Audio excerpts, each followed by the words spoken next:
ಮಾಡೋಣ, ಚರ್ಚೆ ಮಾಡೋಣ. ತಯಾರಾಗಿದ್ದೀನಿ ನಾನು ಚರ್ಚೆ ಮಾಡಲಿಕ್ಕೆ.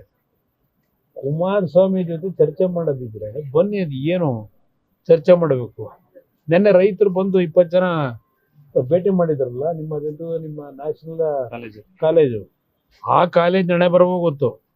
ಅದು ಎಷ್ಟು ಜನಕ್ಕೆ ಟೋಪಿ ಹಾಕಿ ಇದನ್ನ ಸೃಷ್ಟಿ ಮಾಡಿ ದಾಖಲೆಗಳನ್ನ ಆ ಕಾಲೇಜ್ ಕಟ್ಟೋರ ಪಾಪ ನಿಲ್ತಿದೆ ಅಲ್ಲಿ. ನಾವೇನು ಆ ಕೆಲಸ ಮಾಡಿಲ್ಲ. ಆ ರೀತಿಯ ದೌರ್ಜನ್ಯ ಮಾಡಿ ಸರ್ಕಾರದ ಭೂಮಿನ ನಾವಿವತ್ತು ಅದೇನೋ 4 ಎಕರೆ ನಡೀತಾ ಇದೆಯಲ್ಲ ನಮ್ದು, ಇನ್ನು ಅದು 40 ವರ್ಷದಿಂದ ತಗೊಂಡಿರ್ತಕ್ಕಂಥದ್ದು. ಆ ರೀತಿ ನಾವೆಂದೂ ಮಾಡಿಲ್ಲ. ಯಾವ ಚರ್ಚೆಗೂ ಸಿದ್ಧ ಇದ್ದೇನೆ. ಬಿಡದಿನಲ್ಲಿ ಇವತ್ತು ಮಾಧ್ಯಮದಲ್ಲಿ ಕೆಲವು ಪತ್ರಿಕೆಯಲ್ಲಿ ಬಂದಿದೆ, ಈಗಾಗಲೇ ಸುಮಾರು 3,500 ಜನ ತಕರಾರು ಅರ್ಜಿ ಕೊಟ್ಟಿದ್ದಾರೆ ಅಂತಕ್ಕಂಥ ಬರೆದಿದ್ದಾರೆ. ಎಲ್ಲರೂ ಜಮೀನು ಇರ್ತಕ್ಕಂಥವ್ರು, ಅದು ಒಂದು 7-8 ಜನ 20 ಎಕರೆ 30 ಎಕರೆ ಇರ್ತಕ್ಕಂಥ ಜನ, 5 ಎಕರೆ ಇರ್ತಕ್ಕಂಥವ್ರು ಒಂದು 3-4 ಜನ ಬರೆದಿದ್ದೀರಿ. ಅಲ್ಲಿ ಹೋಗಿ ಸರ್ವೆ ಮಾಡಿ. ಇವತ್ತು ಪತ್ರಿಕೆಯಲ್ಲಿ ಬಂದಿದೆ, ನಾನು ಹೇಳೋದಲ್ಲ.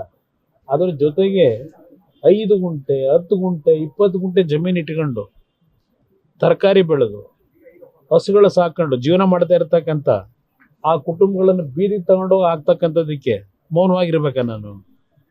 ನನ್ನ ಕಾಲದಲ್ಲಿ ಅವತ್ತು 2006ನೇ ಇಸ್ವಿದು ನಾನು ಹೇಳ್ತಾ ಇದ್ದೇನೆ ಸಾರ್ವಜನಿಕವಾಗಿ. ಅವತ್ತಿನ ನನ್ನ ಕಾರ್ಯಕ್ರಮ ಬೇರೆ ಇದ್ದಿದ್ದು.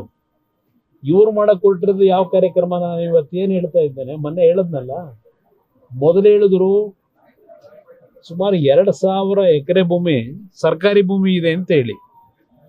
ಅದು 760 ಎಕರೆಗೆ ಹೇಗೆ ರಿಡ್ಯೂಸ್ ಆಯ್ತದು? ಭೂಮಿ ಎಲ್ಲೋಯ್ತು?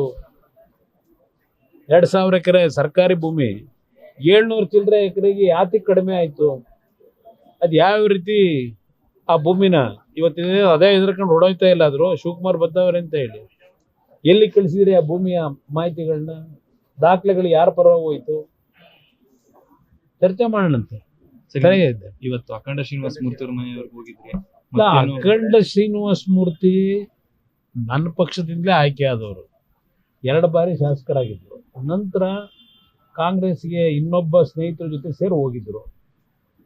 ಅಲ್ಲಿ ಹೋಗಿ ಈಗ ಅವರಿಗೆ ನನ್ನ ಒಂದು ಮನೆ ಜನತಾದಳವೇ ಸರಿಯಾದ ಮನೆ, ನಾನು ಮತ್ತೆ ವಾಪಸ್ ಬರಬೇಕು ಅಂತಕ್ಕಂಥ ನಿರ್ಣಯ ಮಾಡಿ ಅವ್ರ ಕುಟುಂಬದಲ್ಲಿ ಇವತ್ತು ಅವ್ರ ಮನೆಗೆ ಬರಬೇಕು ಅಂತಕ್ಕಂಥದ್ದಕ್ಕೆ ಅವರೆಲ್ಲರ ಒಂದು ಮನವಿ ಏನಿತ್ತು, ಆಹ್ವಾನ, ಆ ಆಹ್ವಾನದ ಮೇರೆಗೆ ಅವ್ರ ಮನೆಗೆ ಹೋಗಿದ್ದೆ. ಸದ್ಯದಲ್ಲೇ ಒಂದು ದೊಡ್ಡ ಬೃಹತ್ ಸಭೆ ಮುಖಾಂತರ ಅವರು ಅಧಿಕೃತವಾಗಿ ಪಕ್ಷಕ್ಕೆ ಸೇರತಕ್ಕಂಥದ್ದು ತೀರ್ಮಾನ ಮಾಡ್ಕೊಂಡಿದ್ದಾರೆ, ಪಕ್ಷಕ್ಕೆ ಬರಮಾಡ್ಕೊಂಡಿದ್ದಾರೆ.